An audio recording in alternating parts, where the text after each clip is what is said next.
আমি এখন দাঁড়িয়ে আছি কুমোর সমান পানিতে। এটি চলাচলের পথ। এই এলাকার নাম চকরিয়ার পৌরসভার লক্ষ্যাছর ৯ নং ওয়ার্ড।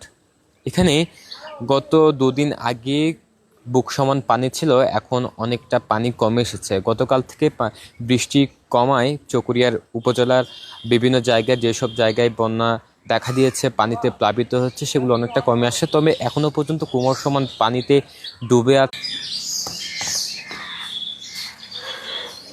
আপনারা দেখতে পাচ্ছেন, দেখলেই অনেকটা বোঝা যায় ঘর বাড়ি ডুবে আছে।